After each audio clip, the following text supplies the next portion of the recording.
Now see here, I have drawn one very cute kind of picture. These are two friends. Okay, example, this is one friend and this is another friend, and friend Ram and Sham, they are very good friends. These are two boys. There's another two friend.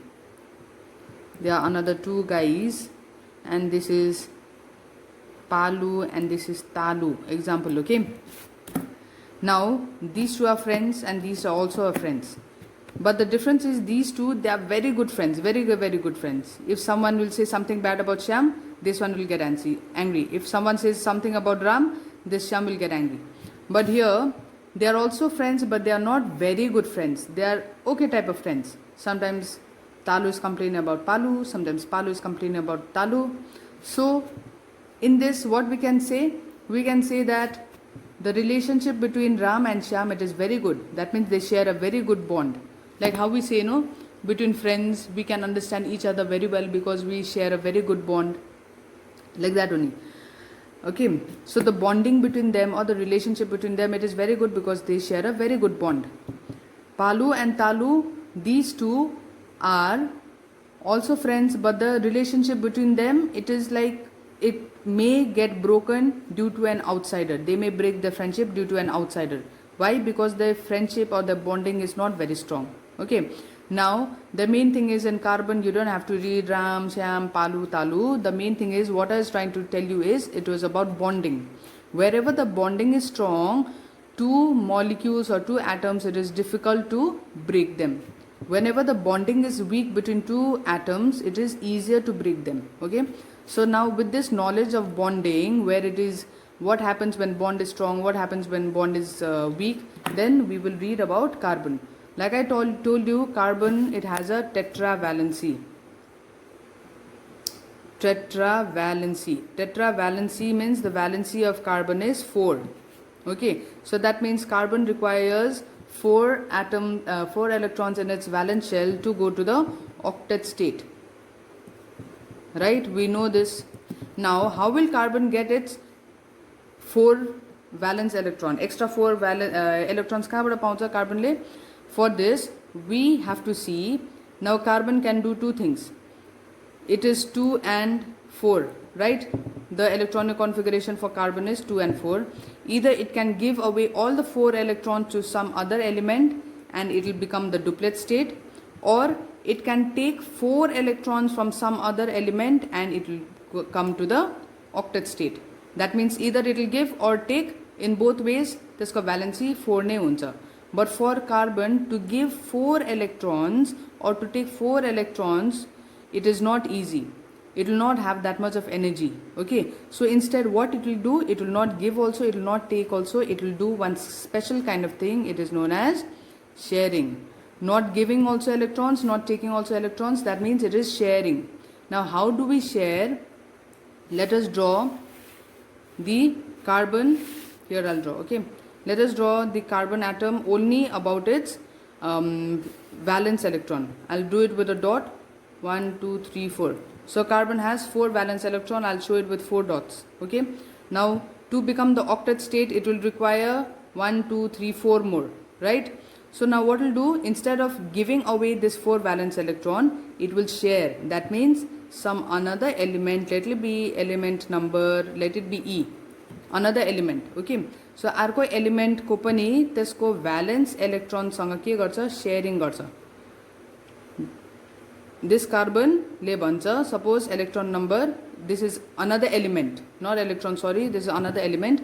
यो element ले के भन्छ, even you require electron, even I require electron, I cannot give, you also cannot give, so let us share. है, मेरो पनि घट्दैन, तिम्रो पनि घट्दैन, let us share. त्यसो गरिकन अर्को electron सँग पनि के गर्छ, अर्को elements को valence electron सँग पनि sharing गर्छ. So त्यस्तो खालेको त्यसले के खोज्छ, element खोज्छ जसको कार्बन जस्तै खालको प्रब्लम छ. दिनु पनि नसक्ने, लिनु पनि नसक्ने, तर के गर्नु मात्रै सकिन्छ, शेयरिङ मात्रै गर्न सकिन्छ. भनेपछि अब यो कार्बन र यो अर्को एलिमेन्टको बीचमा के भयो, फ्रेन्डशिप भयो. अनि त्यो एउटा बन्ड फर्मेसन हुन्छ है.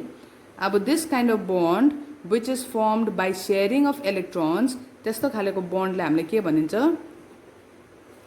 कोभ्यालेन्ट बन्ड भनिन्छ भनेपछि कार्बनको कतिवटा बन्ड्स फर्म हुन सक्छ कुनै पनि एलिमेन्टसँग त्यो सबै एलिमेन्ट एउटै हुन सक्छ कि त सबै एलिमेन्ट बेग्लै बेग्लै पनि हुन सक्छ कार्बनको कतिवटा बन्ड फर्म हुन्छ 4 वटा बन्ड फर्म हुन्छ सो कार्बन एउटा कार्बन एटमको कतिवटा बन्ड हुन्छ 4 कोभ्यालेन्ट बन्ड्स हुन्छ ओके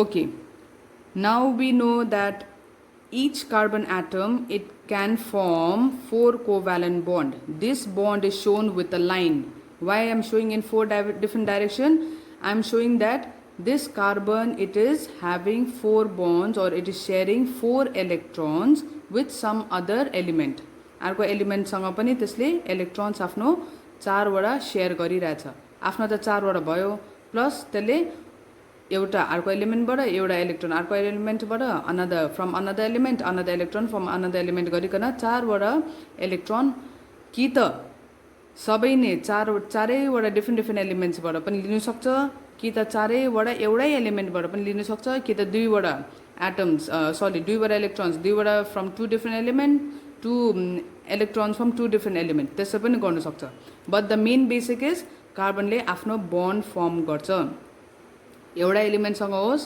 डिफ्रेन्ट टाइप्सको एलिमेन्टसँग होस् त्यसले बन्ड फर्म गर्छ यही bond we show it with a line which is shown in this book अब यहाँ हेर्ने यहाँ कार्बनको के प्रपर्टी छ कार्बनले हो यस्तो खालको बन्ड आफैसँग पनि विथ द सेम कार्बन एलिमेन्टसँग पनि फर्म गर्न सक्छ सो यसो बन्ड फर्म गर्दै गर्दै के हुन्छ एउटा लामो चेन बनिन्छ so this property of carbon to form long chains by bonding with another carbon atom is known as catenation अब यो आफै कार्बन एटम सँग कसरी हुन्छ यो एउटा कार्बन एटम भयो which has 4 bonds or 4 covalent bond अब let us take carbon number 1 भएर हैन अब कार्बन नम्बर 2 छ रे अर्को यहाँ कार्बन नम्बर 2 लाई पनि त त्यस्तै प्रब्लम छ त्यसमा पनि 4 वटा कोभ्यालेन्ट बन्ड हुनु नै पर्यो अन्त यो कार्बन र यो कार्बनको चाहिँ एउटा बन्ड शेयर गर्दा पनि हुन्छ उसको यो let me show it with a dot okay यो उसको भ्यालेन्स इलेक्ट्रोन हो यो अब उसले एउटा जुन चाहिँ बन्ड फर्म गर्छ यो एउटा कार्बनको भ्यालेन्स इलेक्ट्रोन सँग पनि त शेयर गर्न सकिन्छ हैन त्यसो गरिकन यो कार्बनको एउटा भ्यालेन्स इलेक्ट्रोन अर्को कार्बन एटमको भ्यालेन्स इलेक्ट्रोन सँग शेयर गर्छ अनि यहाँ एउटा भयो यहाँ एउटा भयो यो कार्बनको पनि 4 वटा बन्ड भयो एउटा 2 3 4 यसको पनि 4 वटा हुन्छ 1 2 3 1 2 3 4 अनि यो कार्बनले फेरि अर्को कार्बनसँग पनि इलेक्ट्रोन शेयर गर्न सक्छ भनेपछि त्यसरी शेयर गर्दै गर्दै के हुन्छ लामो चेन्स बनिनु सक्छ okay so this formation of long chains by carbon atom when they are having a covalent bond covalent भनेको म्युचुअल अन्डरस्ट्यान्डिङ दुईजनाले फाइदा उठाउन सक्ने त्यहाँबाट हैन साथीहरुलाई कसरी हुन्छ उसले पनि दिन्छ so it is a mutual understanding कसैको neither no one will win nor no one will lose फ्रेन्डशिपहरुमा त्यस्तो हुन्छ हैन दुईजना will win so it is like that in carbon atoms also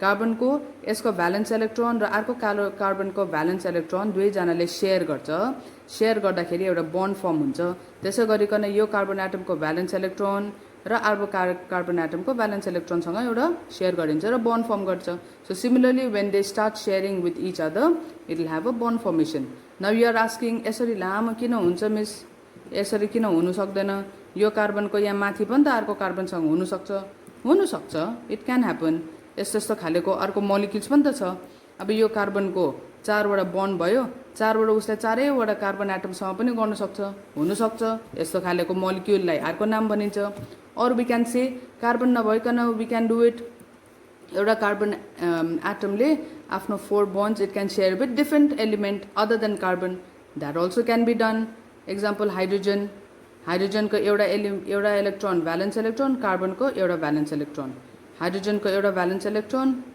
कार्बनको एउटा valence electron now what is happening hydrogen has one to form the duplet rule hydrogen also needs to take one किनभने हाइड्रोजनको valency 1 हो so अब 1 र यो share गर्दाखेरि total हाइड्रोजनको कति भयो 2 hydrogen is following the duplet rule now this carbon atom आफ्नो त 1 2 3 अनि 4 वटा भ्यालेन्स इलेक्ट्रोन भयो after 4 now it is sharing with 1 2 3 4 4 + 4 8 carbon पनि octet rule भयो. Okay, so whenever covalent bond is formed, no, whichever element it is forming with, त्यो एलिमेन्टलाई पनि आफ्नो duplet or the octet rule follow गर्नुपर्छ, जुन पाइ त्यही एलिमेन्टसँग हुँदैन. ओके, सो त्यस्तो खालेको कार्बन यसरी गरिकन बन्ड फर्म गर्छ. ओके, यसरी बन्ड फर्म गरिकन कहिलेकाहीँ यसो लामो चेन्ज बनिन्छ. त्यस्तोले गर्दाखेरि अर्कै मोलिक्युल अर्कै कम्पाउन्डको आविष्कार हुन्छ.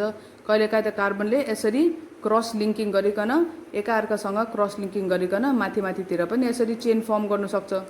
यहाँ सायद यसको हाइड्रोजन हुनु सक्छ होला, यहाँ हाइड्रोजन होला, यहाँ हाइड्रोजन होला, हैन, लाइक दिस अल्सो यस्तो पनि हुनु सक्छ. This is also correct, this is also correct. तर यो एलिमेन्टको यो कम्पाउन्डको नाम चाहिँ बेग्लै हुन्छ, यो कम्पाउन्डको नाम चाहिँ बेग्लै हुन्छ, किनभने त्यसको स्ट्रक्चरै बेग्लै छ. Okay, so I hope you have understood how the carbon forms long chains, what are these lines. Okay, so please review this video 1-2 times, and then if you still have doubt, what you have to do, you ask. Thank you.